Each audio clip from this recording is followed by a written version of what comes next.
جو میں کہنے کی کوشش کر رہا ہوں، جو اعزاز بین الاقوامی سطح پر پاکستان کو حاصل ہو گیا ہے میرے خان کی حکومت میں، اس پر ذرا شادیانہ بجا لیجئے، ذرا بغلیں بجائیے، آئیے کہ ہم سب مل کر کے ماتم کریں۔ اندرون ملک تو جو ہم نے اپنے ملک کے ساتھ، اپنے ملک کے اداروں کے ساتھ، لوگوں کے ساتھ کیا ہے سو کیا ہے، لیکن اب ثم الحمدللہ بین الاقوامی سطح پر بھی جگ ہسائی کا سبب بنی ہے۔ ہم لین دین کے معاملے پر، لین دین کے تنازع پر، ایک پی آئی اے کا بوئنگ 747 ملیشیا، ایک برادر اسلامی ملک، اس میں کوالالمپور میں عدالت کے حکم پر تحویل میں لے لیا گیا۔ کئی سو مسافر ذلیل و خوار ہوئے۔ ظاہر ہے کہ پہلے ہی وہ خواری کم تھی جو گرین پاسپورٹ کی بدولت، جو گرین پاسپورٹ کی چلانے والی حکومت کی بدولت ان لوگوں کے، ان بیچاروں کے حصے میں آئی تھی، تاہم اس پہ سونے پہ سہاگا ہوا۔ اس طیارے کو لین دین کے معاملے پر لیز کا کوئی تنازع ہے جس پر عدالت کے حکم پر ملائیشیا کی دارالحکومت کوالالمپور میں تحویل میں لے لیا گیا۔ سینکڑوں مسافروں کو خوار کر کے اس کے بعد ایک متبادل فلائٹ کے ذریعے اپنے پیارے انورٹڈ کاماز میں ایٹمی پاکستان میں بھیج دیا گیا، پارسل کر دیا گیا، تاہم طیارہ ابھی تک ان کی تحویل میں ہے۔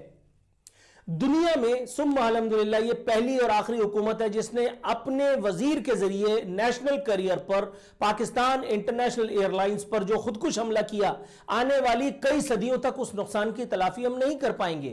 یہ پہلا وزیر ہوا بازی ہے جو اس سے پہلے بھی کئی حکومتوں میں ہوا بازیاں کر چکا ہے، لیکن اس مرتبہ اس کی قسمت نے جو یاوری کی تو پاکستان تحریک انصاف کا پٹا یعنی مفلر اپنے گلے میں ڈال کر کے اس نے میرے خان کے انورٹڈ کاماز میں نظریے پر رضامندی کا اظہار کرتے ہوئے، جو ظاہر ہے کہ گیٹ نمبر 5 کے ذریعے آیا تھا، گیٹ نمبر 5 کی راؤنڈ اباؤٹ گھوم کر کے آیا تھا، اس نظریے کے تحت ان کو وزیر ہوا بازی کا جو ہے وہ تحفہ دیا گیا، جس کے اجر میں انہوں نے نیشنل کیریئر کی کمر ہی توڑ دی۔ پہلے آصف علی زرداری اور نواز لیگ نے پی آئی اے کے ساتھ جو کچھ کیا، سٹیل ملز کے ساتھ جو کچھ کیا، اس کے بعد اب سونے پہ سہاگا باضابطہ تدفین ہماری اس حکومت نے کی، جب انہوں نے بین الاقوامی سطح پر یہ بیان داغ دیا وزیر ہوا بازی صاحب نے کہ ہمارے پاس ثم الحمدللہ اللہ کا بڑا احسان ہے، ہمیں کوئی ناز نہیں، لیکن دنیا کے سب سے زیادہ 2 نمبر پرواز کرنے والے فلائٹ یعنی پائلٹس ہمارے پاس ہیں۔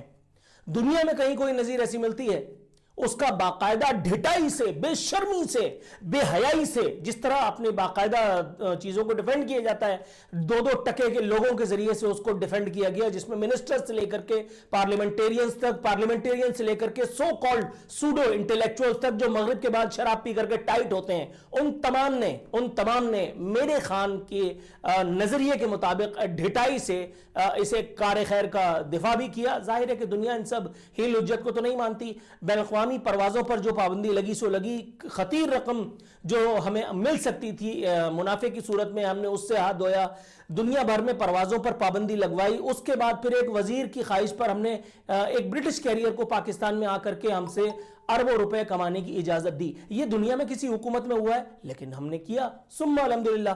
کوئی پوچھے تو کہنا میرا خان آیا تھا۔ خان کون؟ جس کو سپریم کورٹ نے کہا ہے۔ کون سی سپریم کورٹ؟ ثاقب نثار والی۔ کون سا ثاقب نثار؟ وہ جو ڈیم بنا رہا تھا۔ کون سا ڈیم؟ وہ جو آج تک کسی کے باپ دادا نے نہ دیکھا اور نہ زندگی بھر کوئی دیکھے گا۔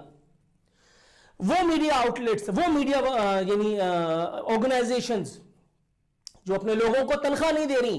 میں ایک ایسے ادارے میں کو جانتا ہوں کہ جو ایدھی اور سیلانی کے بنے ہوئے راشن 25,000 روپے تک کی تنخواہ پانے والے اپنے لوگوں کو دے رہا ہے، تنخواہ نہ دینے کا اس نے تہیہ کر رکھا ہے۔ اس کے چیئرمین نے، اس کے جس کو کہتے ہیں مینیجنگ ڈائریکٹر نے اسلام آباد میں جا کر کے ثاقب نثار سے ملاقات کر کے فوٹو ریلیز کھچوائی، اور وہ پورے پاکستان میں مختلف اخبارات کی زینت بنی کہ ڈیم فنڈ میں ہم پیسے دے رہے ہیں۔ ثاقب نثار کے اس ڈیم فنڈ کو جتنی شہرت حاصل ہوئی، اتنا ثاقب نثار کے ان دیگر کارناموں کو نہیں ہوئی۔ میرا خیال ہے کہ جس کو ہونی چاہیے تھی۔ ثاقب نثار نے بہرحال جو کچھ کیا، اللہ تعالیٰ ان کو اجر عظیم عطا فرمائے، کیونکہ آپ نے اگر ان کے بارے